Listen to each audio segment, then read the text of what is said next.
dia ary vavaka antsika ny amin'izany tenin'Andriamanitra izany mba hisoratsika azy ny afatra izay omenantsika amin'ity androany ity. Iaraka hivavaka isika ary. Anao Jehovah hoy ny dera, anao ny haja sy ny voninahitra tamin'ny taloha indrindra koa mandrakizay. Isaorana Tompo ny anaranao no ny fitahina sy ny fanambinana nomenao anay ka ny tantananao ny dianay. Na ny lavitra na ny akaiky, narovanao tamin'ny loza rehetra tamin'ny lalana izay nandehananay ka tonga eto Moramanga indray izay. Idera sy ny voninahitra anao. Androany sabata 27 ny volana Jiona. Misaotra koa nanomezanao anay hery sy tanjaka sy fahasalamana. Satria dia maro taminay ny tsy salama. Ary na zao sabata zao ary dia mbola eno aty aloha aty, maro ny vahoaka mikohaka, maro ny tsy salama. Tonga anompanao amin'izao sabata izao satria manantena fa sabata fanasitranana androany. Dia misaotra koa raha eo satria dia misy fanahy atao batisa koa androany. Anolo tena ho anao satria hoenao hoe izay mino sy atao batisa no vonjena, fa izay tsy mety mino no elohina. Ho dia nandositra ny fanameloana reto vahoakanao reto, fa handray famonjena koa amin'ity sabata ity. Dia matoky izay fa vita soamatsara koa ny batisan'izy ireo. Ny mpanompanao izay anao batisa dia anao batisa azy ireo amin'ny rano, fa ny fanahinao masina kosa no anao batisa azy ireo amin'ny fahafenoa ny fanahy voninahitry ny anaranao.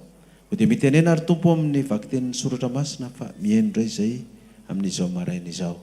Ny anaran'i Jesosy. Amen. Dia manasa antsika ary mba hamonjy toerana. Androany sabata 27 ny volana Jiona taona 2022. Eto Moramanga indray ny afatra no miainga miely eran-tany. Koa dia hoarabaitsika aloha ireo voakan'Andriamanitra maneran-tany ataontsika kokoa. Dia ifanofofantanana antsika hiaraba azy ireo satria izy ireo dia manaraka mivantana ny torotenintsika avy eto Moramanga amin'izao fotoana izao. Na ny Frantsa izy, na ny La Réunion izy, na ny Maurice izy, na ny États-Unis izy, na ny Allemagne izy, na ny Chine izy, na ny Canada izy, dia manaraka atsika amin'izao fotoana izao. Na aty Afrika dia maro ny voakan'Andriamanitra sy ireo toerana maro izay tsy voatonona zany. Ka mba fiarabantsika eto Moramanga ireo voakan'Andriamanitra ireo dia andehantsika fahafantanana hiaraba ireo vahoaka maneran-tany eran'i Madagasikara manaraka atsika dia asiantsika tehaka mafy isaorantsika an'Andriamanitra. Dia atao kokoa daholo zany nareo, misy mangataka kokoa spesial fa tsy voatonika eto daholo aloha fa dia hoantsika izay nangataka kokoa taty amin'ny pastera dia iny fiarabanay tao iny miaraka amin'ny kokoa rehetrarehetra ho antsika, fa tsy ataoko koko fa ataoko kokoa ho antsika rehetrarehetra. Dia raha faly amin'izany tsika dia andeha hitehaka ary fa mba faly reo mangataka kokoa zany. Manaraka izany dia miarabantsika régionaly, paroasy, fiangonana eto Moramanga.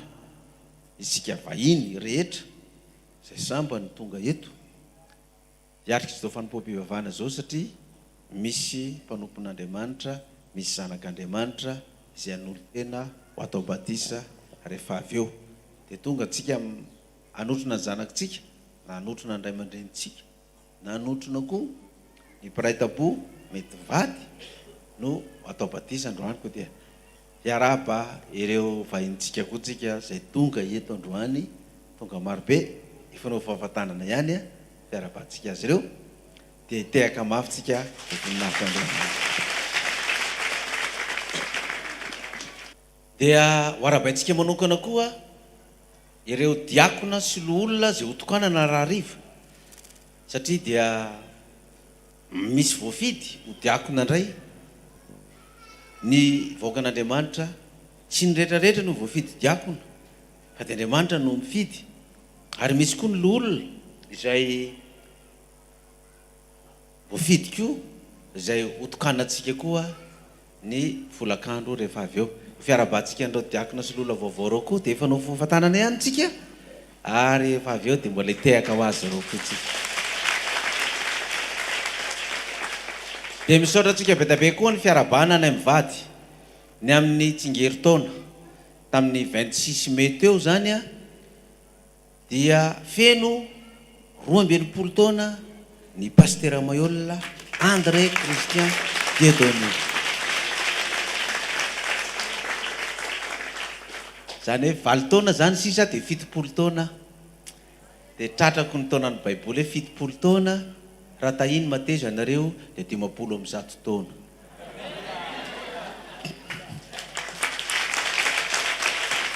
Raha tsy faly amin'izany ianao aza manao amen. Dia ny mariazy ny mivady moa zany efa 9 taona. Dia hanenjika ny 12 taona koa ny mariazinay ao aoriana kely eo. Dia misaotra antsika rehetrarehetra fiangonana ny amin'ny fanomezana nataontsika tamin'ny fotsika iray manontolo. Tena faly ny fona mivady hoe tena tianareo zay.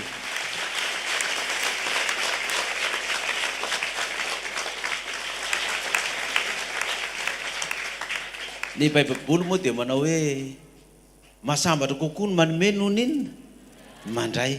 Ianareo zany zao dia efa sambatra ianareo manomboka androany satria nanome ianareo. Amen. Amen. Ary dia mbola ho sambatra mandrakizay. Amen.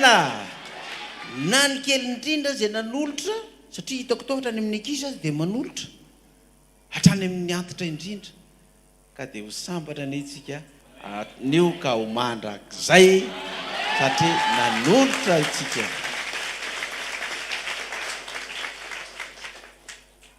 Ka izany ho zany dia nareo zany ny sambatra raha izany, fa zay zany ahoana? Zay nitolorana. Dikan'izay zany tsy sambatra zay zany, fa samy fetsy mahasambatra kokoa ny manome izy ny baiboly. Ka misy teny manao hoe zay ny mena maimaimpona boaka mbaniny zara maimaimpona. Nahita n'le antokopira Coralie kely tao zay, dia averiko hoe le Coralie le pira any Antananarivo an'ireo ay jereva koa zay mahatsy amin'ny pastera. Coralie avy any Anosy zato ve io sa avy any Anosy arivo? Avy any Anosy 50 io izy. Avy izy zany hoe eto Moramanga zany 50 zany. Ahoana moa zany 50 zany? 10 amin'ny teny frantsay zany dia hoe 10 dia poule kely daholo zany reo. Ka zao zay koa mba teo sambatra, tsy manana tenue reo le Coralie kely teo reo raha tamin'ny fahitanay azy. Ary maro kory zareo raha hividy teny tsiraray mety tsy ho vita. Vady koa bitsiny fanamasina hoe io fanomezana omenareo io mena maimaipona zay dia zara maimaipona, dia hoe omena ny Coralie. Za koa mpipetraha koa hoe omeko ny Coralie io rehefa avy eo. Fa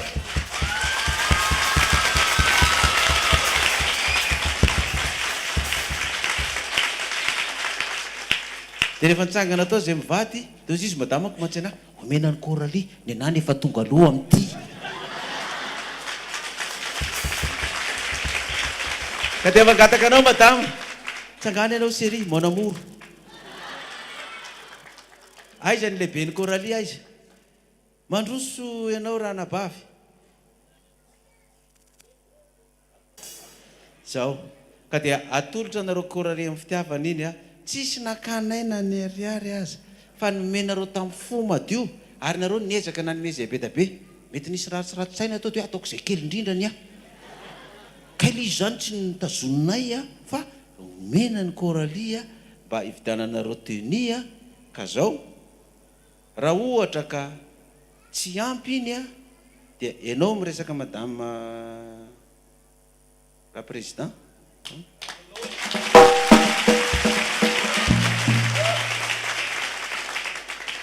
Dia raha tsy ampy iny anaovana ny tenue dia mbola ampinay mivady mba azo tenue daholo.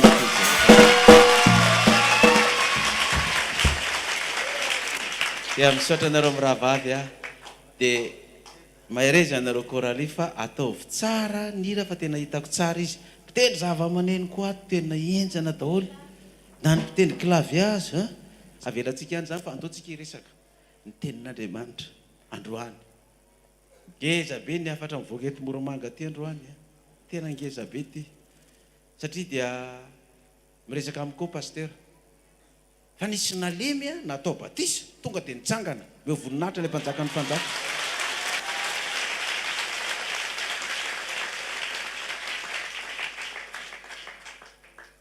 Nisy olona matiko, olona tsy atao amin'ny apokalipsy, noentina.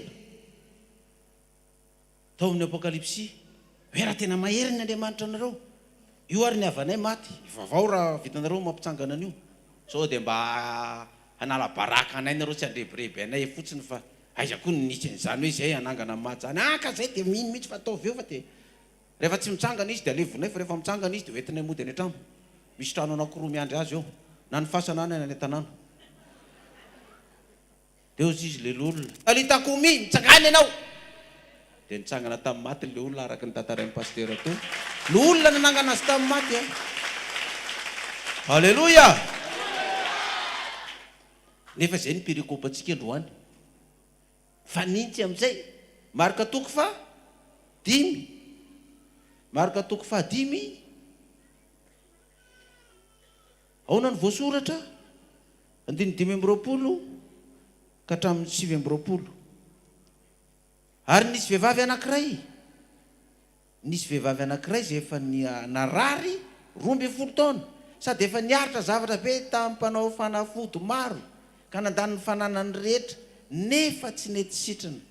Fa vao maika ny narary kokoa azy. Ko rehefa nareny amin'ny Jesosy izy dia nakeo ivony namaky ny vahoaka ary nanendry ny lampany fa hoy izy, na dia ny fitafiany ihany aza. Ro voakitiko, ro voatendriko, dia ho sitrana androany. Fa ataoko izay tiako an'io androany. Dia ho sitrana androany. Amen. Dina ny zavatra tranga. Any niaraka tamin'izay dia rihitra ny loharanon'aretiny ka tsarony tamin'ny tenany fa sitrana izy. Niaraka tamin'izay dia tsarony fa sitrana izy. Inona ny zavatra ny tranga. Ary niaraka tamin'izay dia fantary Jesosy nisy hery niala taminy. Dia nodina atao vahoaka izy ka nanao taminy hoe iza izany nanendry ny lambako izany. Fa hoy ny mpianany taminy. Ianao ve mahita fa vahoaka be mifanety aminao io izao ka hoy ianao iza ny manendry ianao. Vahoaka be da be sa mikasikasika ianao ny daholo tery. Tsisy etsehana mihitsy ary. Ka hoy nalazaina izy manendry ianao. Ary nijery manodidina izy. Iza ny vehivavy izay efa nanao izany. Fa raha kitao sady torakovitra raha vehivavy satria fantany izay nanao natao taminy ka dia nakeo aminy izy ka nekoa ka teo natreny ary nanambara taminy marina rehetra. Ary hoy izy taminy, anaka, ny finoanao nasitranana anao mandehana soamatsara ary sany amin'ny aretinao. Anaka ninona ny finoanao no ina moa ny finoan'ilay vehivavy. Olona be da be io za tsy anahirana ny Jesosy hoe tonga ty nde matsapatsapao aty amin'ny loko, tsapatsapao aty amin'ny kokombra, aty amin'ny valombenana, ny fitopolombenana, tsapatsapao daholo fa marary. Za tsy anahirana azy amin'izany fa tonga ty sao fotsiny voakasika io lambany io dia vita. Zay ny finoko fa ataoko izay akasiana an'io lamba io. Fa nisy tao fa fantakatra izy efa kely sisa, efa zao sisa. Nikisaka indray Jesosy dia nilatsaka ny tanany. Fa nisisika ihany izy dia sisy olona inariny ty sisian'ity vehivavy ty koatra ny medala. Fa minera mba mijoro ohatran'ny olona ianao hoe tsisy idiranao, inona ny idiranao amin'izany. Nisisika ihany izy, efa kaiky ako ny tanany. Nietsika indray Jesosy, nilatsaka indray tsy voakita. Io tsy maintsy voakitika androanina isinina fa raha voakitika io dia sitrana. Ary ny hafarany sendra nitodika Jesosy tonga dia voakitiny ohatr'izay. Zay fotsiny dia lasa izy niotona. Tonga dia niala ny aretiny, tonga dia sitrana izy. Halleluja. Androany kio be da be no sitrana. Ikasika ny rambondamban'ny Jesosy. Dia tsy zany Jesosy. Fa raha inareo rehetrarehetra anao ny ikasika anahy. Mety zany indray ny kohaka sy mihevona rehefa avy eo. Fefa ao misy rô pastoral aoko izay eo fa mipetraka ao ivelany ao. Tena mitovy amin'izao copie-coller mihitsy. Be da be nefa sitrana tamin'izay toerana nandehanana. Hoe mikasika azy fotsiny. Raisiny fotsiny dia akasony. Raha marary nify izy dia akasony eo amin'ny nifiny eo tonga dia eo ny nifiny dia mijanona. Rary ny lohany eo dia mijanona. Rary ny tendany akasony eo dia mijanona. Rary nify tonga dia eo. Misy ny sasy moa dia kakeriny kely mihitsy le lamba aloha hoe mba ho sitrana ny nifiny tonga dia lasa raha mino zay marary rehetrarehetra tonga dia tsisy manatina fa zay mikasika ao dia vita androany miala ny aretina ray manontolo alleloia dia mijoro vavolombelona misabata heriny amen fa za miteny raha misy sitrana dia mbola manatona anahy fa tsy isy hatramin'izao na iray aza nanatona azy tsy sitrana dia za mieritreritra amin'izay zao hoe ngamba ao mifoy be zany a tonga dia efa apetrako ao mifoy be ao andavaranganao koa le roby dia mba tsy milahatra makao amiko tsony zay marary satria larana lava be eo dia mba tsy ho tary ianao vao mahita roby ianao dia maka fotsiny nle zalanak'izay tsemboka ampiavina anditana izy tonga dia tsy marary tsy manito dia le roby indray na mafanina tsemboany dia afaka lara mbola mafanifany atsembona la amin'ny tratrako farany hoa pouvoir ny tadavina atsembona no favaniko pouvoir ono ny tadavina le tanorako anie mahita tao hoe ka mikasika any raha midambany fotsiny ao izy Jesosy dia maninona ozy le vehivavy dia sitrana tena nikasika tokoa izy vao nakasika dia sitrana dia ozy Jesosy mandana amin'izao fa ny finoanao no nanasitrana anao ka raha manana finonana na dia kely fotsiny hoe mikasika an'io a dia sitrana androany sabata zay marary rehetrarehetra sitrana daholo hoe voninahitra ilay mpanjaka ny mpanjaka ny faharoa eto maty le razazavavy Jesosy mbola taraiky teny an-dalana dia maty razazavavy izy ny olona hoe tsy aza manahirana tsony miantsony Jesosy fa efa maty anie le olona ndao Jesosy fa hoany any tonga tao amin'izay Jesosy tomany daholo ny olona ino mampitomany anareo e ko misy matyko tsy tomany zay tsy maty io fa matory otry rangaha ty ve mitapy matory eo anako la fa maty iko matory eo efa misy favoazana koa ty lazay zala Jesosy ty ay tsy manina tsy andraisanareo azy andao izy andray mandreny le zaza andao tsika eo amin'le zaza eo hidra tao amin'izay Jesosy talita komina mitsangany ianao nanaran'i Jesosy nitsangany izy dia ohatsy izy le namany anankiray zay za paster ozy izy tena nanana finoana be mihitsy aho tamin'le olona maty hoe atsangako maty olona io tenenina ny fianakaviana za vonina nangana an'io amin'ny maty aza mirediredy eo ianao fa tsy tena vonina aloha atsangako amin'ny maty io afa baraky io nanao tsy mitsangana io oe ho hitanareo zany finoana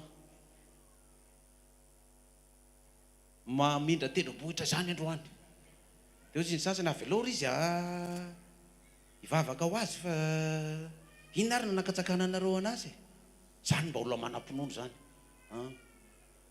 tao ary ataovy zany hoy ianao Jesosy tamin'le vehivavy zazavavy maty talita komina zany hoe raha dika mitsangany talita komina mitsangany ianao talita komina mitsangana ho ianao e teny farany tonga dia avela koa tena raha vao tsy mitsangana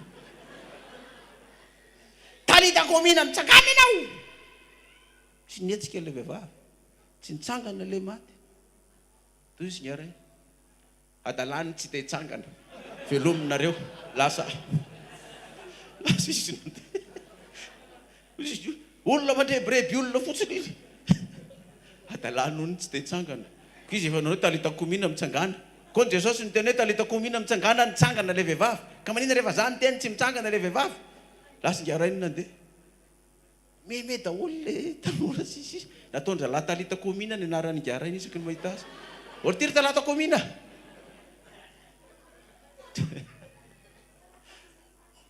fa ny olona tato amintsika pastera tato amintsika efa navita nanangana tamin'ny maty naneon'Andriamanitra ny voninahiny meo voninahitra le mpanjaka ny mpanjaka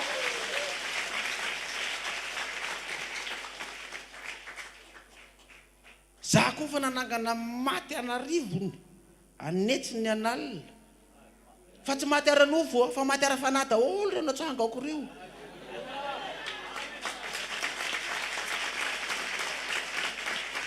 so dia isy laza indray hoe io indray fa lazakanga tsy amanoronao ndray le pastaiza koa nisy arivo natsanganao tamin'ny maty reny le maty am-panahy rehetrarehetra reny ianareo menakavy roa maty ara-panahy daholo raha zanareo tsy nitsangana tamin'ny maty. Alleloia. Ary androany tsy fantara na firy nisany hitsangana amin'ny maty koa androany hoe daholo zay maty androany fa hojoboka anaty rano ao voatratra ny rano mangatsika eo tonga dia mihetsika ny tensiony velona iny tsangana amin'ny maty daholo. Vitan'i Jesosy zany dia mba menantsika koa zany. Avelantsika any fandehantsika hiditra amin'ny tena ventiny amin'izay satria ny fotoana dia mandeha dia mihazakazaka be. Ary amin'ny Hebreo perikopantsika toko 12. Hebreo toko 12 andininy voalohany hatramin'ny faharoa. Hebreo toko 12 andininy voalohany ka hatramin'ny faharoa. Fananarana ampatanjaka ny sainy malemy finoana sy ampaharitra azy. Koa amin'izany satria misy vavolombelona maro be toy izany manodidina antsika toy ny raona. Tsika eto zao zany misy vavolombelona firy manodidina antsika maro be toy ny raona. Amin'izao sabata zao manatrika antsika eto. Na itsika ato tokantrano mihaino zao toroteny zao dia misy anjely koa mahita hoe io nao mihaino ato tokantrano ato. Za miteny hoe mihaino anao ato tokantrano ato na radio no henonao na FB na télé. Satria za miresaka zao miresaka aminao tokantrano fa za tsy teny hoe ianao any tokantrano any. Za ato tokantrano azy zao miresaka ko lazerao ny tokantrano aiza. Misy mpiasan'ny télé tsy mahay miteny an'izany mihitsy. Miaraba anareo any tokantrano any nefa izy miteny io fa ho tranonao ao izy. Mbola lazainy any tokantrano any. Za zao miresaka amintsika ato tokantrano any sady miresaka ato ampiangonana misy vavolombelona firy manatrika maro be manatrika ao. Tsikitsika ianao dia hitany, monjomonjo ianao dia hitany, dia mifatokitika ilay anjely tsy hitanao ve ilay vehivavy monjomonjo io toy ny anankiray niady tamin'ny vadiny io. Ay hitany daholo zany dia ao anao sisy vavolombelona maro be toy ny raona manodidina atsika. Dia aoka antsika koa anaisitra zay rehetra mitambesatra amintsika mba niota zay malaky mahazo antsika. Ary aoka antsika hiazakazaka amin'ny faharetana amin'izao fiazakazana ny filokana napetraka eo anoloantsika zao. Aoka antsika hiazakazaka amin'ny faharetana amin'izao fiazakazana ny filokana napetraka eo anoloantsika zao. Misy azakazaka ataontsika. Itsika mandeha mivavaka isa-sabata io zany mamonjy selula, mihaino toroteny, mihaino fampianarana, manao ny asan'ny olona, manao ny asan'ny diakona, manao ny asan'ny evangelista, missionnaire, pasteur sy ny sisa. Tonga ampiangonana manona ny asa aman'Andriamanitra na fanatitra na inona atao daholo. Azakazaka zany. Zany atao hoe azakazaka. Manao ny azakazaka. Aoka isika hiazakazaka amin'ny faharetana amin'izao fiazakazana filokana napetraka eo anoloantsika zao. Filokana napetraka eo anoloantsika zao amin'ny mpiazakazaka. Noharin'ny apôstôly Paoly io azakazaka io ao amin'ny Korintiana voalohantsika toko Korintiana voalohany toko aiza izy toy ty baiboliko ty koa rehefa manomboka efa rovodrovotra koa toko 7.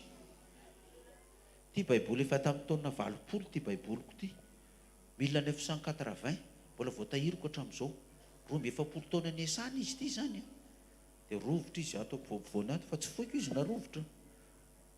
Korintiana voalohany toko 7 andininy 4 vakitsika hatramin'ny 7 amin'ty azakazaka amin'ny filokana ty. Miazakazaka tsika zany fa misy filokana misy kopy sady boninahitra omena ao. Andininy 4 tsy fantarareo fa zay miazakazaka amin'ny tany fiazakazana dia samy miazakazaka avokoa nefa iray ihany ny mahazo ny loka. Miazakazaha toy izany mba azahoanareo.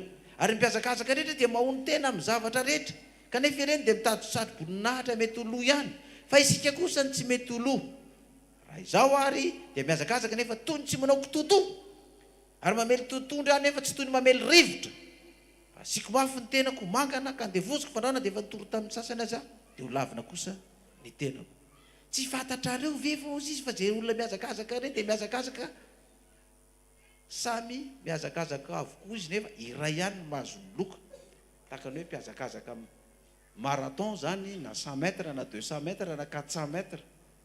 Zay première voalohany ihany no mahazo ny loka maso ny satroboninahitra reny efa ny a dia mety lo ihany fa ny antsika indreny satroboninahitra davana satroboninahitra tsy mety lo ary ny fiainana mandra zay ka raha iazakazaka ihany dia manaova fanazarantena mahony tena fanazarantena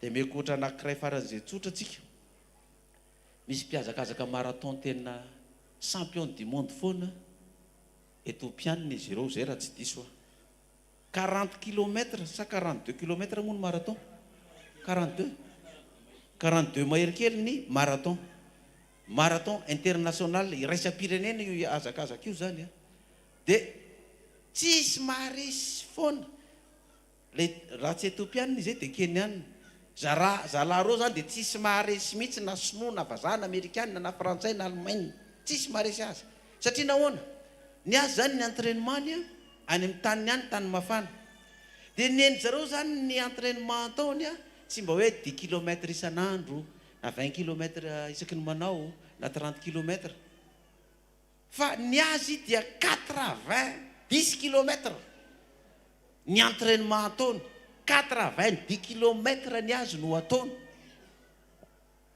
isaky ny manao entraînement dia zay foana ny azakazaka ataony 90 no ataony dia efa zatra n'le 90 izy any amin'ny 70 izy zany na 80 km any zareo vao manomboka misepotra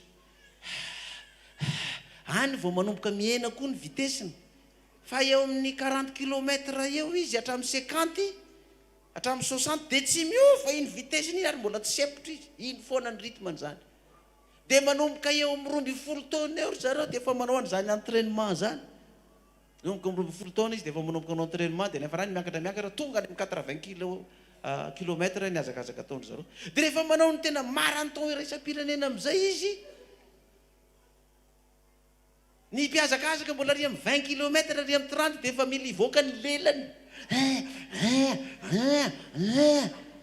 fa ry zareo te ohatrany mbola tsisy dikany aminy mihitsy le 30 km vao maiky izy mifosa dia izy ny tonga aloha reny olona reny dia malaza eran-tany mahazo satroboninahitra fa satroboninahitra mety lo fa tsy atongavany any an-tany fa izy mahavitan'izany efa entraînement be zany dia tahak'izay daholo nareo mpanao boxe champion du monde reo na mpanao kickboxing na mpanao karaté na mpanao 100 mètres na mpanao iny ny entraînement nireo dia tena mihoatra noho izay nieritreretina dia azo ny leloka izy no voalohany satria tsisy mahavita ny zavatra taony dia tahak'izay koa na ny mpianatra ary ny mpianatra koa raha te azo voalohany dia any manomboka any amin'ny 12e misy dia efa formeny ray aman-dreniny le mpianatra dia efa dresseny le ray aman-dreniny kapohany rehefa tena vao tsy mahay zavatra kely fotsiny vao manao diso kely dia efa kapohany treroniny tomany akambony ny vava akambony vao mikika ny lelany ty izy ny règle tena ny vava vao tsy mahay kely tonga ty dia aty amin'ny lohany azakapoana amin'ny lohany izy azy io tsy raraha ty tsy maintsy may tomany le zazo isaky ny io ty firenena indray nefa tsy avelan'le reniny raha tsy may datany mijery télé fotsiny eriananina fa tsisy mirarahany zany ny datany ny mamany ihany no mavitako datany reraka nanosy nitarika posy nitarika ny taingina tondra cycloposy nireraka nitondra taxi borosy taria aiza ny ahafahany datany mampianatra an'iny ny reniny ao an-trano no mampianatra anazy le reny koa mizantsy le reny le kambo vavy le tonga tindefoazina fotsiny isa maraina reny any le zaza dia efa manomboka formena any mbola vao manomboka mianatra tonga any amin'ny 6e miakatra any amin'izay efa zatra mianatra amin'izay efa tsy formena tsofa izy ihany mampianatra ny tenany ao amin'ny 12 alina vao matory amin'ny 3 maraina dia efa mifo mianatra mandeha amin'izay ny examen izy ny voalohany za zao dia sorako Andriamanitra fa zany ny rythme ataon'ireo zanako reo voalohany foana ny ampianarana mena voninahitra izy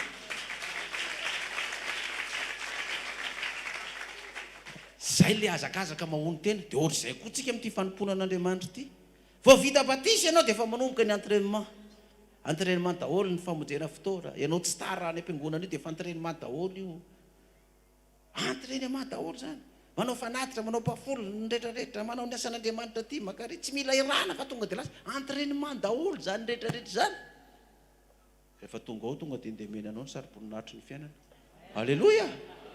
Azonao ny sariboninahitra zay ianao loka zay tsy mety lo fa loka volamena zay tsy mety lefona. Satria niazakazaka ianao ka raha tena manao de ataovy. Zany hoe efa tena ivavaka de ataovy. Arao daholo zay marika sy toromarika ao amin'ny fiangonana fa ho hitanao fa ho azonao io sariboninahitra io.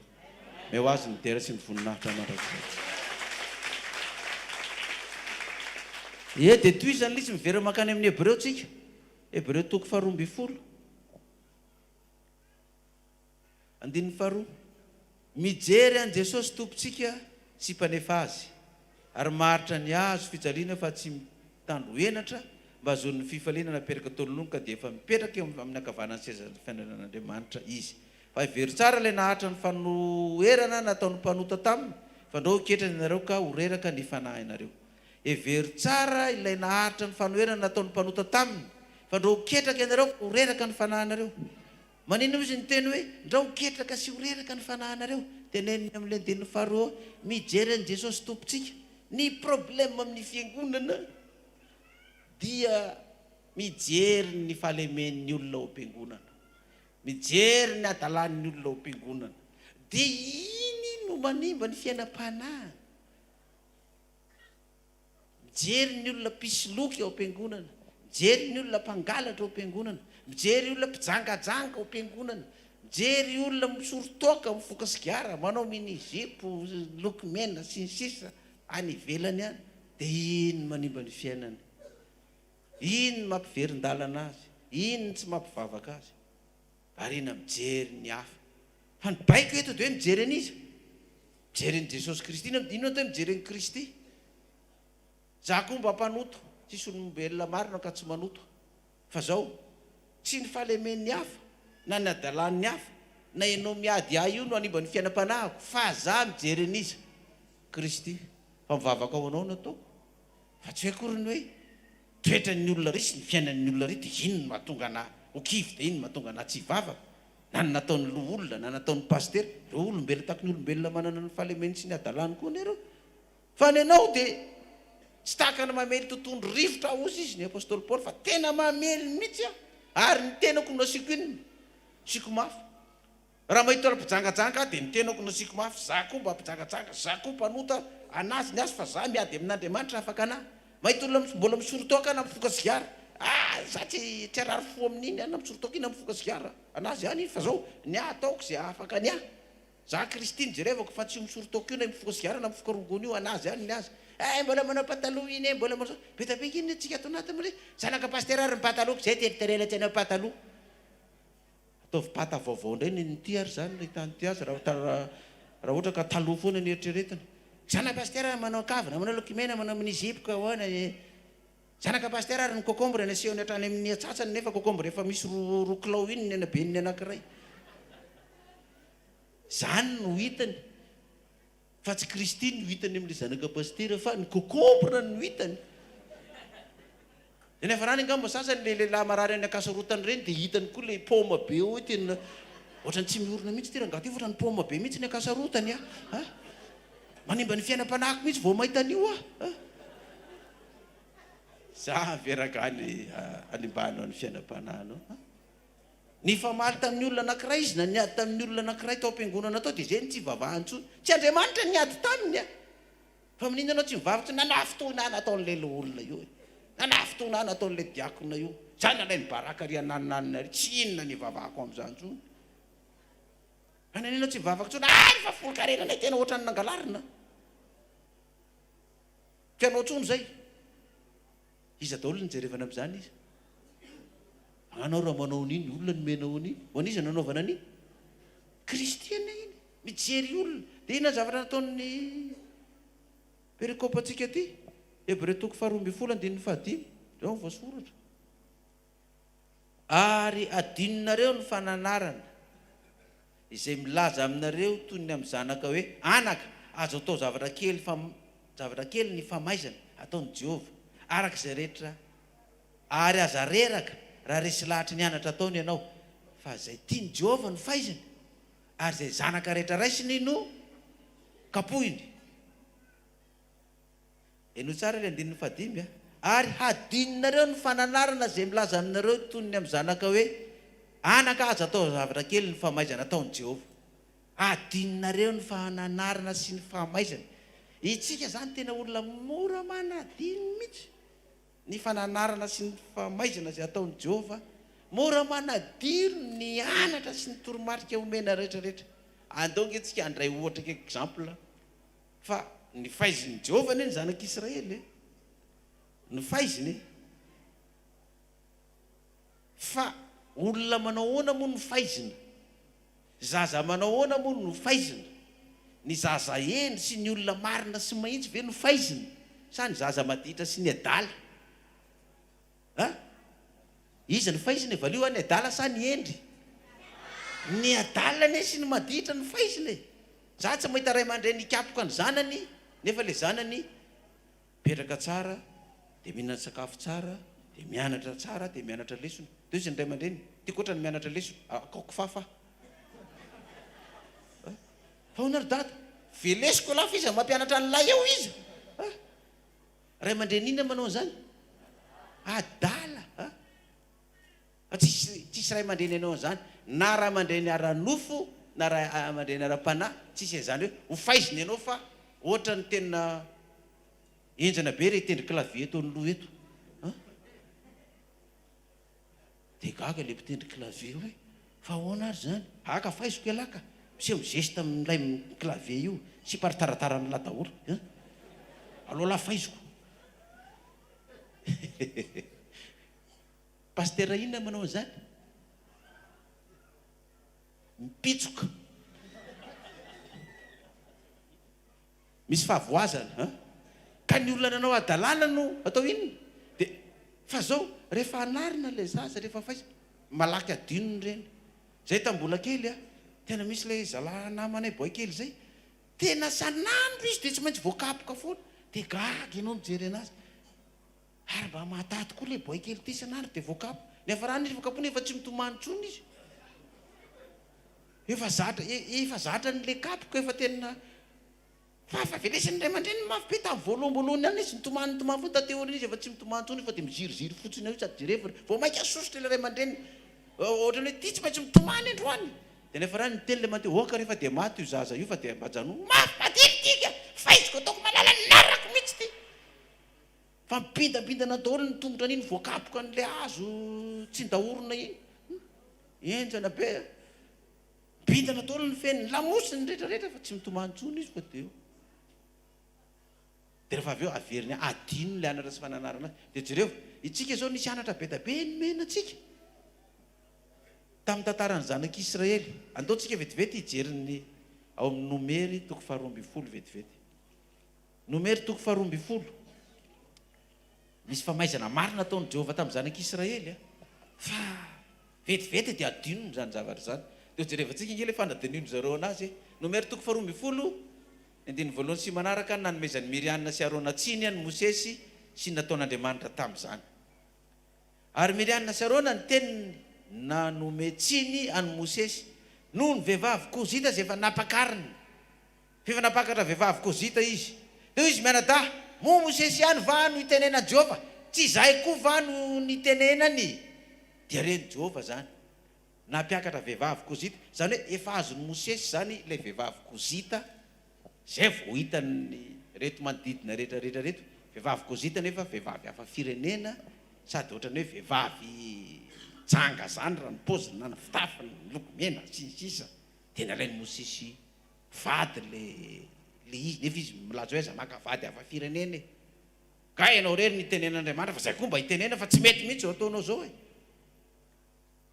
napakatra vehivavy kozita tonga dia ile olona tao akaiky Mosesy mihitsy ny tafitoy mety zavatra be da be mety azo atao amin'ny kozita hoe mety hoe itsika zany natao hoe Mosesy dia mety hoe nividy trano ianao ohatrany hoe nahazo kozita trano ianao zany dia misy olona sosotra manodidina hoe fa ahoana ny nahazo trano ianao tsy faly amin'izany zay zay tsy mahazoko ianao nahazo na mety koa hoe nahazo tanybary ianao na hoe nahazo tôbilina ianao dia misy sorena manodidina hoe hoana ianao no napakatra tôbilina nefa zay ary tsy manana dia misy tezitra dia raha vao tezitra mahita n'le izy avy hatrany dia tsy tahotra tsy enatra tonga diny dia manome tsiny ny Mosesy direkta ga ianao rery ny tenenan'Andriamanitra zay koa mba hitenenany tsy mety io tsy akeny sainay io any anao napakatra rehetra zay mandeha rehetrarehetra zao dia mapakatra tsy zay mandeha dia mapakatra tsy mety aminay zany normal tokoa zay raha maha-olombelona fa tsy zay nefa ny fijerin'Andriamanitra inona nataon'Andriamanitra andininy fahaenina ozy izy Jehova tamin'ny Miriam sy Arona mba himenony teniko raha misy mpaminany mba mienony teniko raha misy mpaminany Jehova aminareo dia amin'ny fahitana no isehoko aminy ary amin'ny nofo no itenenako aminy fa tsy toy izany kosa Mosesy mpanompoko zay matoky amin'ny tranoko rehetra tsy toy izany Mosesy mpanompoko zay matoky amin'ny tranoko rehetra mifanatrika no tenenako aminy dia amin'ny fahitana tsy amin'ny teny sari-patarina ary mijery amin'ny endriky Jehova izy ka nahoana ianareo no tsy matahotra anome tsiny any Mosesy mpanompoko za Jehova ary tsy manome tsiny anazy izy napakatra an'io vehivavy kozita io zany nanendry Mosesy io fa tsy nareo ka hoana nareo no tsy matahotra amin'ny manome tsiny an'io dikany fanomezanareo tsiny an'io za Jehova zany aminareo no adala ketrina tsisy atodo ka tsy mahita hoe mapakatra kozita Mosesy dia tsy randraisana fepetra tsy sazina tsy kapohana fa dia rehefa tsy hanao Andriamanitra io satria Andriamanitra tsisy ilana azy io sady tsy maheno alao andraisana fepetra io ka io reny ny tenenan'Andriamanitra ahoana nareo tsy matahotra manome tsiny any Mosesy mpanompoko kosa izy fa ahoana inona zavatra nitranga andininy fasivy dia nirehitra ny fatajeren'i Jehova tamin'izy mianadahy ka niala izy ary niraona niala tamin'ny tranolay ary indro boka Miriana ka fotsy takany iro mpanala ary Arona dia nijery Miriana ka indro fa boka izy ary io Arona tamin'ny Mosesy indrisy tompoko masina ianao aza atao eloka ny nanaovanay adaladala sy nanotanay ary dia zavela toy ny maty izy zay lany ny atsasaky ny nofony raha voateraka izy ary Mosesy dia nitaraina tamin'i Jehova ka nanao Andriamanitra mifona aminao aho mba sitrandro izy dia hoy Jehova tamin'i Mosesy raha mandrona tamin'ny tava ndrainy moa tsy homenatra afotoana va izy koa tokany velany toby ivelany toby avotony izy ary efa afaka zany dia ampidiry indray izy dia natokana tany ivelany toby avotony Miriana ary ny olona tsy niainga raha tsy efa nampidirina Miriam jereva tsara fa Arona sy Miriam sany nanome tsiny Miriam vehivavy Arona lehilahy fa nanino ny Arona tsy boka fa Miriam boka nanina le lehilahy tsy boka fa le vehivavy ny vehivavy zany tena lava lela araka ny toroteny tamin'ny heriny petsapetsam-bavy tsy mandinika tsy mihevitra ny zavatra teneniny akory fa tonga dinika tsisy mirarany zany vonoya vonoy koa sakoka matahotra ty aza fandrahondrahona eto zany nataony amin'ny vatany tsy to moa izy ngezangeza dia lerangah vatany kinentakiny kely zay tonga dia mipirina lerangah ndrendrefa midikiny ihany lera mba ataoko malala ny anaraka ao tena aninony ty fatona le raha matoty sy oaka aza mananinao fa tsy hanina riatako ao tena ohatsy izy le raha matoa za dia milaza antsika tovolahy asa mba mambady reny vehivavy gilatiny be vondraka be reny nefa ianao kelikely entaka tonga dia ataon'ireny tsy mahita tory alahy vo ietsika kely ah dia voatefaka dia anao kely enta anohatra azy tsy voatohatra tsiry to hoe mpanao boxe le vehivavy mpanao kick boxing indrindra izy le manao poids le ngeza be reny ny sandriny ngeza be ny feny tena ozatra daholo dakalilay iny enony fotsiny amin'ny fenao te hafiny le mpandeha raha tonga dia mitsingatika dia torana gravy i Miriana ny boka satria ao am-piangonana zany ny vehivavy ny tena mpilelalela ao am-piangonana koa ny vehivavy ny tena piady tena tsy azo atao ininona mihitsy tsy raha iny mihitsy na paster iny nalona fa dia lelalelany rehefa tsy mifanaraka amin'ny say dia boka le vehivavy boka i Miriana ny boka fa Arona ny teo fotsiny nefa nangovingovotra ataoko hoe rovina ho tonga ty amiko ny toro boka Miriam fa zany efa lesona fananarana omena zany fa vetivety ny olona dia manadino an'izany adino ny olona zany zany efa nomezantsiny ny Mose zany fa rehefa tsy mety amin'izay dia malama be le vava. Gainareo ny tenen'Andriamanitra zay komba itenenany. Tiako anankiray koa eo ihany tsika Nomery toko fa 7:20. Nomery toko fa 7:20. Jereo tsara fa vetivety dia manadino le zanak'Israely. Nomery toko 7:20 indininy voalohany ka hatramin'ny 4. Nandavan zanak'Israely tsy hiakatra ho any amin'ny tany Kanana. Dia nanandratra ny feno ny fiangonana rehetra ka nitaraina ary nitomany ny olona tamin'iny alina iny. Dia nimononmonina tamin'ny Mose sy Arona ny zanak'Israely ka hoy ny fiangonana rehetra taminy. Inaina isika mba matany amin'ny tany Egipta ihany e? Na inaina isika mba matany any efitra amin'ity efitra ity e? Ary nahoana moa Jehovah no mitondra antsika ho amin'ity tany ity ho lavitsabatra ary mivaditsika sy zanakitsika madinika ho babo. Tsy alohantsika ve miverina ho any Egipta e? Dia ny fampitaony izy hoe andeha hitady mpitarika isika ka hiverina any Egipta. Monomonina. Nampanantena an'izao, nampanantena an'izao, nampanantena 2013, nampanantena ho président zay président hatramin'izao hoe nampanantena fa hoe tsy d'accord ny izy. Tona angaha tady mpitarika. Ohatsika ohatra tsy mamely intsony ty Mosesy ty. Dia mitady mpitarika. Dia efa nisy tokoa ny tato amintsika. Efa nita mpitarika ny sasany dia efa noentin'ilay mpitarika naninona. Noentin'ny voaka. Noentin'ny voaka. Lasa ny voaka tany daholo ny rehetrarehetra. Dia ilay mpitarika mody mampalahelo be mihitsy. Zany dia tena fitahan'ny Mosesy tsika. Zapijalian'ny Mosesy fa dia andaotsika. Tomany daholo ny olona amin'ilay mpitarika. Andao anaraka an'ilay mpitarika. Andao hitady mpitarika ao antsika. Inona nataon'i Jehovah? 11:20. Nomery toko 7:20 11:20. Hoy Jehovah tamin'i Mosesy: mandra-pahovinana ho hamotsy fotsiny ty firenena ty aho, ary mandra-pahovinana tsy hinony aho noho ny famantarany rehetra zay efa nataoko teo aminy. Hamela azy amin'ny arety mandringa na ka hamongotra azy fa hanaonao firenena lehibe tsy mahery noho izy kosa. Mandra-pahovinana ho hamotsy fotsiny ty firenena ty no tsy hinony ny famantarany rehetra zay efa nataoko teo aminy niala avy tany Egipta. Tsika niala avy taiza daholo tsika rehetrarehetra rehetra. Niala tany Egipta.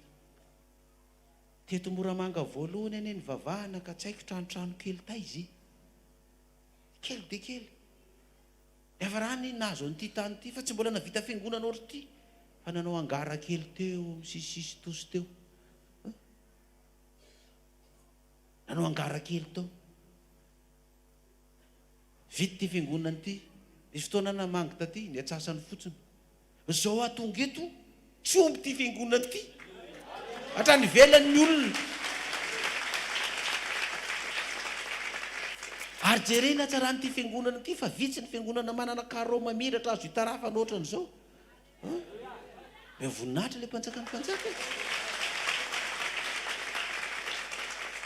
Voaravaka fotsy sy manga ohatran'ny Mordekay. Voaravaka fotsy sy manga. Zany ny soa nataon'Andriamanitra sy ny tantanany ianao hatramin'izay. Olona roa ny ainganana ampianarana tany amin'ny voalohany. Za mbola mandeha tongotra, mitondra cartable feno document. Tsitrikitro mihitsy ty tanana ty satria mitondra an'iny foana. Isy le zalahy zay anankiray zay toy ny aloha mba hiaraka aminao izy fa tena ohatra malahelo aho mijery anao mitondra an'ity cartable ty. Aloha za hiaraka aminao dia mba hoentiko ny cartable anao. Aloha fa zatra an'ity fa manaraka fotsiny. Tena aloha iny hoentiko paster. Noentiny amin'izay. Za efa 5 taona nitondra an'iny teny foana. Efa tsy henoko intsony ny lanjany ka efa misitrikitro ny tanako. Nandeha amin'izay mbola voa 1 kilomètre any. Aya mavesatra ihany ty cartable ny paster ty sady afindra ato amin'ny tanàna anankiray indray le izy. Ary tena tsy nampisiko hoe mavesatra ihany ty ozy izy. Findra ato ihany le izy. Tsemboka be amin'izay ngaray. Dia ty hoa sao dia tokony reraka lahy dia ty hoetiko. Aloha fa hoetiko ihany tika. Ty fa didy raisiny ty fa tsisy anina mihitsy ty. Vitany indray andro amin'ny. Roviana indray paster no manana. Rapitso indray za dia vana. Avy eo rapitso. Amfiry mandeha amroa. Ny andry amroa sy fefany. Amroa sasany. Amin'ny telo mbola tsy hita ngaray. Lasa nandeha farany.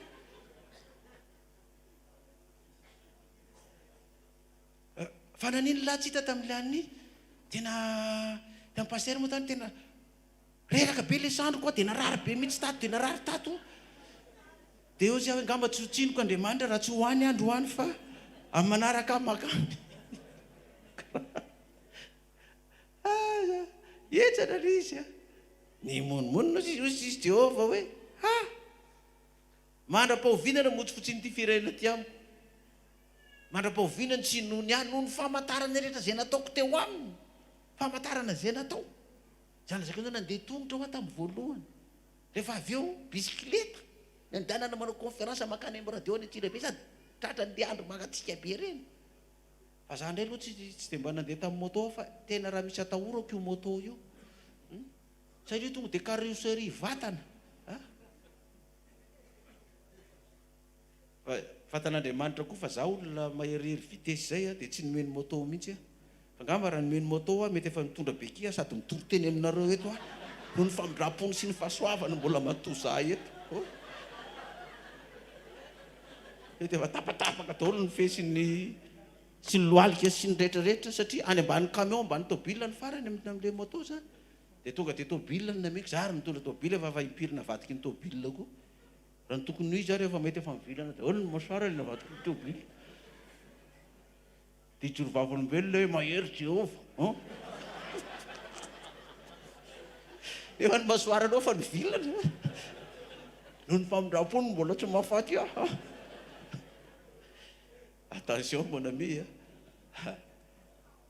Fa zao inona tonga amin'ilay toriteny tamin'ny ministera ozy izy ny mpanjaka tamin'ny ministera tamin'ny hoe angatao zay tianao fomenanao. Za zay angatahako an'i Jehova dia omeny daholo. Mena voninahitra ilay mpanjaka ny mpanjaka. Raha tsy nangataka tamin'i Jehova tsy azo ty tany ty, tsy vity ty fiangonana ty. Fa zay nangatahako rehetrarehetra azo daholo. Satria nahoana mijery ilay nitondrany anao avy any Egypta tonga amin'izao toerana misy anao zao. Dia normal. Tsy Jehova mihitsy miteny anao hoe ho ariako amin'ny areti-mandringana io. Fa anaiky anao izy satria mahatoky sy marina eo anatreny ianao. Fa ny zanak'Israely adinony ane zany. Izy Jehova hoe mandra-pahoviana anao amotsy fotsiny ty firenena ty le olona tsy mieritreritra hoe Jehova io fotsifotsiny io. Fa i Mosesy io teneniny io hoe tsy izy tsony. Io mpitarika azy io tsy izy tsony fa io raga tsy izy tsony io. Izy tsy mieritreritra hoe Jehova iteneniny io. Dia Jehova miteny mandra-pahovinana amotsy fotsiny ty firenena ty aho izy. Amela azy amin'ny areti-mandringana. Dia tonga tokoa iny areti-mandringana teto amintsika. Ary maro tsika apokalipsy iny maty n'iny areti-mandringana iny. Za tsy tsara hoe isany namosy fotsy ve reny olona reny sa tsisy malala an'izany fa dia zay malala an'izany malala zany fa betsaka tsika ny maty ny areti-mandringana.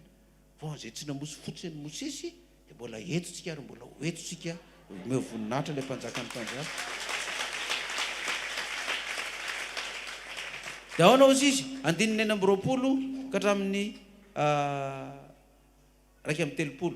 Nomero toko 2 andininy 4 ka hatramin'ny 1:30. Ary Jehova niteny ta Mosesy Arona ka nanao hoe mandra-pahovinana mbola andeferako amin'izao fiangonana ratsy mimononona amiko zao.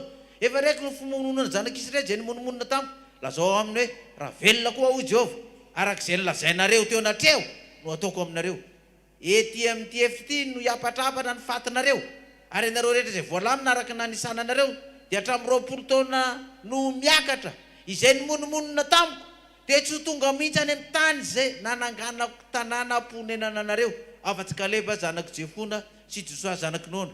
Fa ny zanakareo madinika kosa zay nolazainareo fa ho babo. Dia izy no hoentiko miditra any ary izy no halala ny tany zay no lavinareo. Mbola any an-dalana. Mbola any an-dalana ny zanak'Israely. Mety efa 520 taona nan-dalana. Mety efa 420 taona nan-dalana. Tsika zao 4 taona nan-dalana zany zao ny fiangonana moa. Amin'ity taona ty izy 4 taona. 420 nan-dalana. Fa teny an-dalana tany be da be nefa ripaka. Ary Jehova dia nilaza ny 20 taona miakatra izay namotsy fotsy aho. Jehova ve ny fotsifotsiny'le olona sa Mosesy aloha? I Mosesy anie fotsifotsiny io e. Mosesy ho popainy sy tevatevainy io. Fa lisika itsy sy tonga tany amin'ny Mosesy fa any amin'izy izy nefara. Any amin'ny Jehova. Ny 20 taona miakatra izay namotsy fotsy aho reo izy ireo dia tsisy ho tonga any. Zany hoe tanora zany ny akamaroany sady le manevateva ny mamotsy fotsy no mpiseho be lo hoe dia rehefa very zay velao very fa zay zampiroroanao zay zampitahorinao zany zay fa zay koa manana zay koa mba hitenenan'i Jehova fa ngainao ihany ny tenenany e. Zay koa za teriterena amin'izay tiany ao atao zay. fa zay ataonao ko nga mety aminay daholo zay ataonao beda be igny tsy mety aminay e fa io tsy Mosesy io fa izy ho nanaovana an'io ny tena marina fa ireo 20 taona ny miakatra aloha tsy ho tongany reo tsy ho tongany reo dia mbola ny an-dalana zanak'Israely ary tsika koa zao mbola iza mbola ny an-dalana akaiza ho any amin'ny tanin'ilay Kanana zay ny heviny ho any amin'ny tanin'ny Kanana mbola an-dalana isika ka ny 20 taona zay namotsy fotsy ahy reo izy tsisy ho tongany ka tsy fantatra ireo vita no tongany zanak'Israely tsy mbola malala Jehovah efa milaza 40 taona vao tongany nareo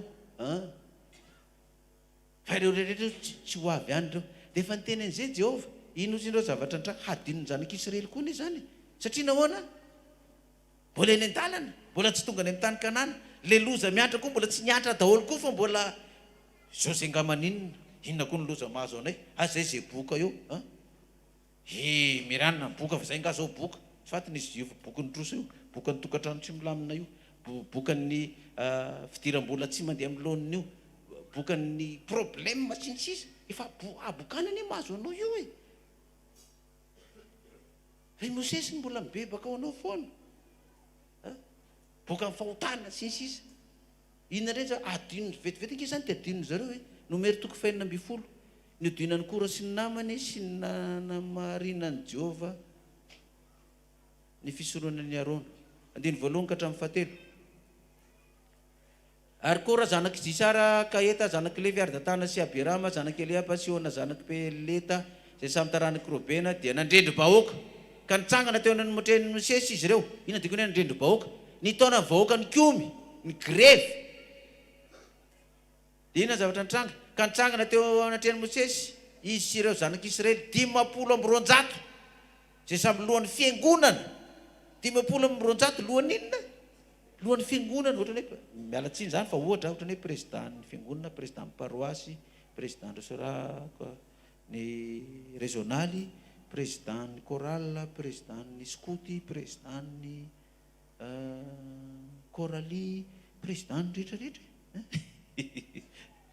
président ny rehetrarehetra ao daholo zany voatariky ny izy telo lahy reto daholo ikiomy amin'izy ikiomy amin'ny Mosesy nandrendry bahoaka ka nitsangana teo anatrehan'ny Mosesy izy ireo sy ny zanak'Israely 520 zay samy lohan'ny fiangonana avokoa dia olona vo fidy ny fiangonana sady nanan-daza ko niangona io tamin'ny Mosesy sy Arona ireo ka nanao tamin'ny ok zay ianareo e fa masina avokoa ny fiangonana rehetra sady Jehovah nao aminy ka naonano dia manandra tena ombonin'ny fiangonana Jehovah ianareo tena nahatarika olona mihitsy zany izy telo lahy reto tao amin'ny fiangonana satria rehefa jerevan'ireto olona reto koa dia nandresy lahatra azy hoe marina tokoa fa ny azo telo lahy reto ny marina fa tsy izy tsony io Mosesy io na dia nitarika antsika avy tany ary io tamin'izy nitarika tany no izy fa rehefa tian-dalana io fa tsy izy tsony ozy izy le zalana anankiray tany Tuliara missionnaire ny ala le hitantsika le ny vaovao mikasika azy moa le nanangana fiangonana Sarona iny izy tany Betioko tany moa satay izy tany Epanisy sisa iny ny fomba nandreseny lahatra n'le olona nanety nanaraka anazy tato amintsika zao nandreseny lahatra anazy efa nifindra any aminy noho ny fanaovan-jiro fa tsy any amin'ny pastera mahay-olona intsony dia hainy tsara ny nanazava azy nifindra any aminy ny fanaovan-jiro ny hafarany nanambady tsy haiko 720 izy dia gaga daholo ny fiarahamonina rehetra fitsaraham-bahoaka ny hafarany miaraka amin'ilay fanaovan-jiro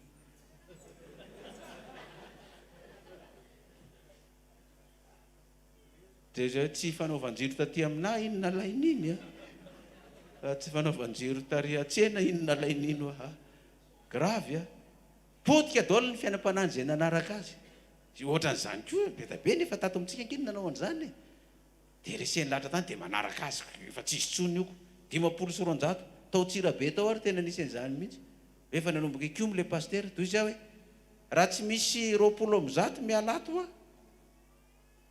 tsy omby reto olona ho atao batisandroany reto hiditra ato amin'ity fiangonana ty fa tena 20 izy le teo aloha reny niala daholo nidirany le vaovao rehefa niala tany amin'izay inona zavatra nitrano potika le fiainam-panahy satria le olona nantenaina hitarika azy tsy araky nantenaina azy lasa mikavina daholo lasa mipataloha lasa manao lokomena lasa mihinana kisoa daholo ary ny sasany dia hoe izay zany ny tsaratsara kokoa no nitato tsara kosa aloha zany za dia mampiresena reo ny dahana verina mihinana ny matsiro verina mipataloha mikavina miloko mena fa milay zany a dahana lasa tany daholo nefa rano tsy vavaka ntsony sasa moa dia miverina any amin'ny fiangonandrazana satria kivy tanteraka tena potika ny fiainam-panahy dia inona reto olona reto inona ny hafaran'izy ireo zao nataon'i Jehovah tamin'izy ireo andininy faharoapolo nomero toko faina folo andininy roapolo hoy Jehovah ary Jehovah niteny tamin'i Mosesy Arona ka hoe miata amin'ity fiangonana ty ianareo andrikanako azy amindray mpimasomonja dia ny akohaka izy reo lahy ka nanao hoe Andriamanitra ny fanahy ny nofo rehetra olona iray ny nanoto ka ho tezitra amin'ny fiangonana rehetra va ianao tena mifona ozy izy Mosesy raha olona vitsivitsy reo ve nitarika 500 tany na 20 reo no nanota dia ny fiangonana ray manontolo tsy manino ty firangano aringa ianao paoka Andriamanitra tena mifono zay ny enony Jehovah ny fivavakany miatarina reo izy Jehovah amin'ireo olona reo miala amin'ireo olona mpikomy reo miara amin'ireo olona nitarika ny fiangonana ny voaka reo miata amin'ireo aleo izy mianakavy sy ny taranana no eo fa ianareo zay tsy nanaraka azy aza miditra tranon'ireo aza mifandray an'ireo aza mifampiresaka aminareo amin'ireo intsony fa misarahanareo fa anao ny ataoko ao izy Jehovah inona nataon'i Jehovah andeny raiky amin'ny telopolo ary rehefa voatapitra voalazana zany teny rehetra zany dia nivava ny tany zay teo ambaniny eny nisokatra ny tany ka ny telo lahy sy ny ankonany mban'ny olona rehetra zay nykora ary ny fananany rehetra dia latsaka velona ho any amin'ny fiainatsity izy mba nyzay rehetra azy rehetra ary ny tany nikatony taminy ka fongotra tsy eo amin'ny fiangonana ntsony izy latsaka velona ina moa dikan'izany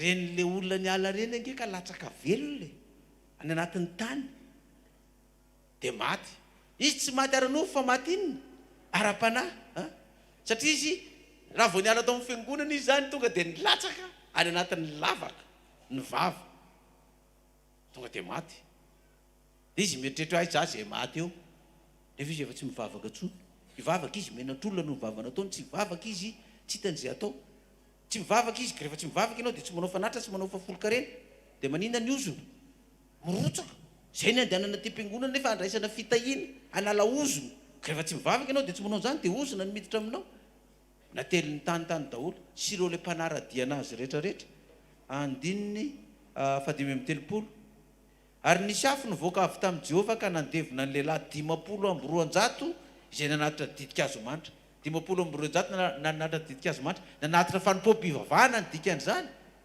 mbola manatitra fanompom-pivavahana ihany nge le olana miala gazy raha ihany mivavaka zay nge mivavaka foana na tsy ao mbola manatitra fanompom-pivavahana ihany izy fa nisy afo nandevona azy dia inona zavatra nitranga na dia efa teo ary zany efa mipotra zany hoe adino ny zanak'Israely zany vetivety zany dia adino zany nomero toko fafito amin'ny folo andininy fahenina nomeny toko fafito amin'ny folo andininy fahenina ary noho ny ampitso dia nymonomonina tamin'i Mosesy Arona ny fiangonana dia ny zanak'Israely rehetra ka nanao hoe ianareo efa nahafaty ny olon' Jehovah any Mosesy indray nalefa nyrihatra nareo no natonga an'ireo kora sy datana sy Abirama reo sy ireo vahoaka 500 voatarika an'ireo nareo no natonga an'ireo fatiny nataonareo mihitsy nareo ry Mosesy nareo mako Mosesy nareo any amin'ny foibe any nareo ny foibe mitarika rehetrarehetra any fa napakevitra nareo nahafaty an'ireo olona reo manina dia atao an'izany ny mpanompon'Andriamanitra matao an'izany ny olon'Andriamanitra rasina fepetra sazina ohatra nareo tsisy ilana nareo naringa nareo mihitsy ny fiainan'le olona tsy Mosesy ny namono an'ireo fa Jehovah no nataon'ireo olona namotsifotsy azy ireo fa voateo ny naringana reto ekipany reto io indray ny fiangonana ny pitsony iny dia fa nataonareo mihitsy nanimba ny fiainam-panahyn'ireo fianakaviana ray manontolo reo ka nahafatsy naripaka azy fa romotra tena romotra Jehovah ny farany romotra izy ny farany andininy 7 sy ny 10 ary Jehovah niteny tamin'i Mosesy ka nanao hoe miala amin'io fiangonana io andrianako azy amin'indray mpimasomonja miala amin'ireo fiangonana mbola menimenina sy mamotsifotsy ny anarako andrianako azy amin'indray mpimasomonja rehefa tsy mety tenenina dia nivavaka moa Mosesy rehefa nivavaka Mosesy tonga ny areto mandringana efa namety olona rehetrarehetra dia nivavaka nataon'ny Mosesy ihany nampitsahatra ny areto mandringana ozy izy amin'ny toko fa 5 ary 5 ary Arona niverina eo Mosesy teo anolohan'ny varavaran'ny tranon'ilay fihaonana ary ny arety mandringana dia nitsahatra. Mbola Mosesy ihany zany nampitsahatra ny arety mandringana. Izany rehetrarehetra zany nianatra firy nataon'i Jehovah tamin'izany ankizy ireo, adinony zany. Daholo tsika hiverina ary amin'ny Hebreo amin'izay. Maranantsika azy fa mandeha dia mandeha ny fotoana. Hebreo 12. Hebreo 12. Ny perikôpa atsika. Za fa miteny hoe aza miala amin'ny perikôpa. Izay ao anatiny ao azavaina. Dia misy mpitory-teny sasany tsy hitany izay azavana ny perikôpa. Ny lohateniny amin'ity taona ity moa zany ny fahasoavana no famonjena anareo amin'ny finoana ary tsy avy aminareo zany fa ny fanomezana an'Andriamanitra. Ny amin'ny ty telo volana ity moa zany dia ny lohateny ty ny telo volana dia mandray ny famonjena. Ary amin'ity volana jiona ity zany dia raisy ny famonjena ho fiarovan-doha. Rehefa malala ao amin'ny tompo. Hitanareo reny maramila manao kasika reny, fiarovan-doha reny. Mitaingina moto manao kasika reny, fiarovan-doha. Koa teo azavaina amintsika, raisy ny famonjena ho fiarovan-doha. Tsy resahany ny Hebreo, tsy resahany ny Marika. Tsy hitany izay resahanao ile lohateny atony reny vilabilariny. Raisy ny famonjeny, famonjena makaizy, vonne moraida, raisy ny famonjeny. Marary amin'ny kasarotiny, raisy ny famonjeny. Tsy ny perikôpa no azavainy fa le inona ndray? Le lohateny. So ihany fa tsy mba manao zany le olona tia moramanga. Ahoana, zalahy tena manao an'izany? Aiza kosa e. Tsy manao an'izany reo. Reo tsy mba manazava le lohateny reo fa le olona any amin'ny hafa any manao an'izany zavatra izany. Ahoana izy? Hebreo 12:5. Ary adinonareo ny fananarana izay milaza aminareo toy ny amin'ny zanaka hoe anaka, aza atao zavatra kely ny famaizana ataon'i Jehovah ary aza reraka narisy lahatra amin'ny anatra ataony ianareo. Fa izay tian'i Jehovah no faizina ary izay zanaka rehetra raisiny no kapohiny. Fa maizana no antony aretanareo. Andriamanitra mitondra anareo tahaka ny zanaka. Fa iza moa izay zanaka tsy faizindrainy. Fa raha tsy faizina ny zanaka tahaka ny itondrana azy rehetra ianareo, raha tsy faizana tahaka ny itondrana azy rehetra ianareo dia zaza sary fa tsy zanaka. Koka isika ary koa isika dia manana ny ray ny nofo dadanao zay mpanafay anao atsika efa nanaja azy. Tsy mainka avany aneketsika ny ray ny fanahy ka ho velona itsika. Zany hoe ny ray aman-dreny zany dia mikapoka mihitsy, faiziny mihitsy zanany rehefa maditra. Tahaka izay koa ny ray aman-dreny ara-panahy koa amin'ny fiangonana. Rehefa misy olona maditra na diakona na mpivavaka tsotra na korala io na mpitendry zava-maneno io na loolona io na diakona io na misionera na ino, rehefa maditra faiziny. Na ara-nofo na ara-panahy manafay daholo zany ny ray aman-dreny. Kanefa ny 10 reny ozy izy dia manao izay ahafay antsika tamin'ny andro vitsy araka ny sitrapony. Fa izy kosa dia mahasomba handraisantsika ny fahamasinana. Fa ny famaizana rehetra dia tsy mba atao ho mahafaly andro hanaovana fa mampahory. Fa rehefa afaka izany dia vao maika mitondra ny vokatry ny fahamarinana hiadanana eo amin'izay nanaovana azy. Ozy izy le olona ambony manam-pahefana anankiray. Zaho ozy izy isaorako ny ray aman-dreniko. Fa tamin'izaho mbola zaza ozy izy. Raha vao tsy mifindra dia voakapoka. Raha vao tsy mahazo moyenina dia voakapoka. Raha vao tsy mahazo 3 premier dia voakapoka. Fa tena halako mihitsy dadanay ozy izy. Enendrangaty dia nikapoka ihany. Dia nafarany natahotra kapoka fa tena tsy maintsy niezaka mafy amin'izay nianatra. Rehefa nazo voalohany sy anina amin'ny sisa tsy izy kapoka intsony. Teoriana vao matsapo hoe ratsy nataony dadana ihany reny aka izany tsy tafita ohatr'izao. Fa misy namako ozy izy tena janaka latokana fa miata amin'ny ray aman-dreny tsy voakapoka zay tadiavy ny azony daholo fa lasa midoroka lasa ny avarany gadrany tsy efa maty talemponja. Zaratsy ny kapony ratsy ny faiziny dadako tena tsy ohatr'izao. Ka ny famaizana ataon'ny dadako sy ny ray aman-dreny koa na tonga na olomboenina ohatr'izao. Dia ozy izy hoe ny famaizana rehetra dia tsy mba atao mahafaly amin'ny andro anaovana azy fa mampahory. Tena marary ianao le faizina sy kapohany iny, tena marary ianao hoe marary indraindray ianao tena hoe tena saragatsy eritreritry ray aman-dreniko tsony. Za hiala amin'ny trano aho. Sahala hoe za tsy mietreritra ny mosesy ho ray aman-dreniko tsony fa hiala amin'ny fiangonana aho. Tsy rariny za foana ve ny fahifaizina sy ny namasinsisy eto.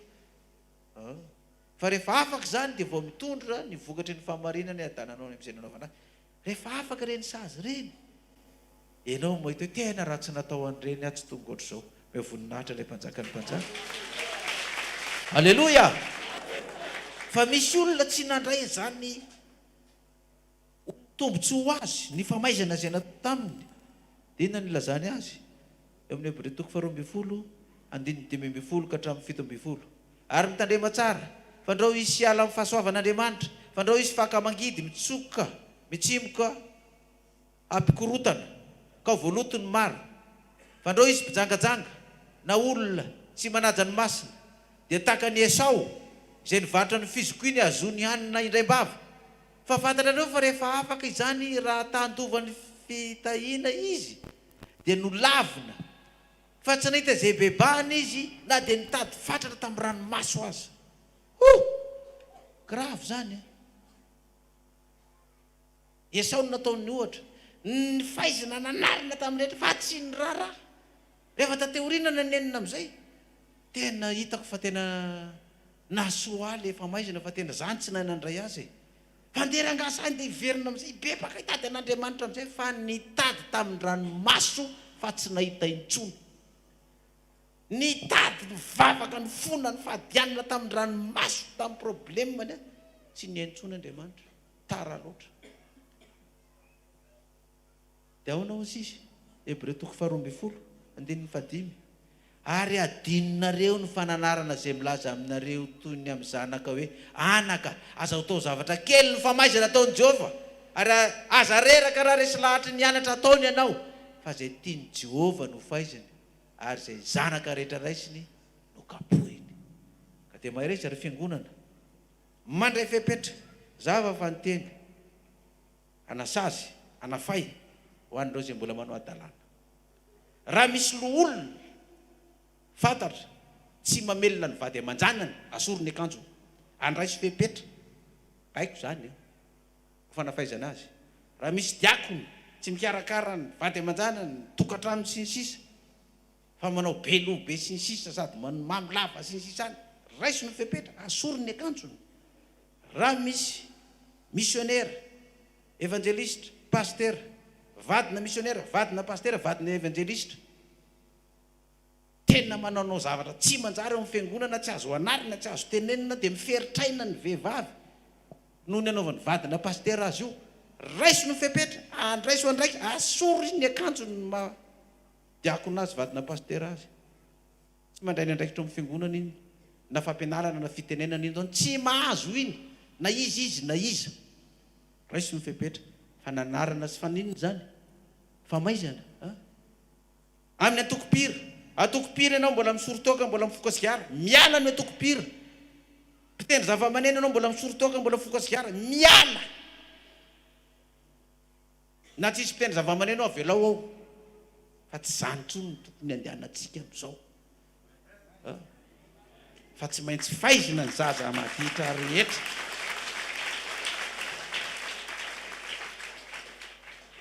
Fa ny antony anaovana zany, fankalana sa fitiavana? Fitiavana. Ka raha fa tsy mety anao no omena fitiavana, azonao atao no miala. Miala amin'ny fiangonana. Fa rehefa niala ny mpianatra tamin'ny andron'i Jesosy dia tsotra ny tenin'i Jesosy tamin'ny 12 lahy. Ianareo koa ve mba te haninona ozy izy? Ianareo koa ve mba te hiala e? Tanako nareo raha andeha. I Petera, aiza moa zay fa dia tsy maintsy miafy eto zay. Rehefa voadahako zay dia tonga dia ny safosafoana fotsiny. Voatehako zay dia safosafoana fotsiny. Aiza moa zay ozy izy? Eto zay. Dia teo izy. Ka zay ny dikan'ity perakôpantsika ty. Fa rehefa tsy manaiky anarina sy faizina ianao, hibebaka amin'ny ranomaso ianao hitady an'io Jesosy Andriamanitra fa tsy ho hitanao tsony izy hoy ny voasoratra eto. Averiko farany le vaky teny. 7:10. Fa fantarareo fa rehefa afaka izany raha tandovan'ny fitahiana izy, te andovan'ny fitahiana Esau dia nolavina, fa tsy nahita izay bebahana izy na dia nitady fatratra tamin'ny ranomaso azy. Tsy nahita izay bebahana na dia nitady fatratra tamin'ny ranomaso azy. Tena mono tena ny farany. Trangany hivavaka tsika marana fotoana. Tsika hivavaka fa tena fitiavana eo Andriamanitra io zareo. Aitsika ny malaky manadino. Vavaka tsika hisaotra an'Andriamanitra. Jehovah Andriamanitra raha eo. tena mora manadino ny fananarana izay nomenanay tokoa ny izay. Manadino ny anatra sy ny toromarika rehetra izay omenanay tokoa ny izay. Dia matetika Jehovah o, ianao mihitsy no manasazy, ianao mihitsy no manafay anay, fa tsy tsapanay zany. Tsy hitanay akory ny hoe ianao zany fa dia raisiny tahaka ny hoe zavatra paziny olona rehetrarehetra zany sisy. Misaotra anao zany amin'ny hafatra izay nomenao anay androany hoe anaka aza atao zavatra kely ny famaizana ataon'i Jehovah raha zareraka raha resy lahatra ny anatra ataony ianao. Fa izay tiany Jehovah no faizany, ary izay zanaka rehetra raisiny no kapohiny. Ka famaizana tokoa ny antony iaretanay, satria Andriamanitra mitondra anay tahaka ny zanaka. Fa iza hoy ny soratra masina ny zanaka tsy faizindrainy, fahazindrainy. Raha tsy fahaizana tahaka ny itondrana azy rehetra ianareo dia zazasary fa tsy zanaka. Feno ny fananao masina izay Tompo mba ay andray ny anatra sy ny famaizana izay ataonao aminay, satria dia maniasiasia mivilivily lalana sy tsy matahotra ny manometsiny ny mosesy foana izay isan'andro lava izao. Rehefa tsy mifanaraka amin'ny fijerinay dia efa tonga aminay ny famaizana rehetrarehetra, tonga aminay ny aretim-mandringana. Dia mibebaka sy mitady amin'ny ranomaso izay nefa ny indrisy tsy nahita indray. Za Jehovah dia mifona ho an'ny fiangonana Apokalipsy maneran-tany, ho an'ireo izay mbola mamotsy fotsy hatramin'izao, ho an'ireo izay mbola maniratsira ny mpanomponao. Mamindra fo amin'izy ireo Tompo, ary mba amindra fo aminy koa anao amin'izao areti-mandringana izay mbola tsy tapitra hatramin'ny fakan'izao, satria ianao mihitsy no efa mandringana izao tontolo izao no ny famotsimotsiana ny Mosesy mpanomponao. Ko dia matoky Andriamanitra ray efa tahaka ny nonao ny fivavaka Mosesy, mba enonao ny fivavaka izay ataonay koa androany, ka amindra fo amin'ity fiangonana mafy losy maditra ity ianao. Anao Jehovah ny dera sy ny haja amin'ny voninahitra anaran'izay ny anaran'i Jesosy. Amen. Manasantsika ary mba hamonjy toerana. Isaorantsika ny Andriamanitra amin'izay afatra izay dia ho taity Tompo anetsika tsiraray avy dia manao velomanareo ato amin'ny radio sy ny televiziona indray na amin'ny FB izay manaraka ny fandaharana. Samy ho tainy Tompo daholo itsika, fa izay mbola noho ny fandaharam-potoana ato am-piangonana. Amen. Bye bye, kokoa daholo tsika rehetra.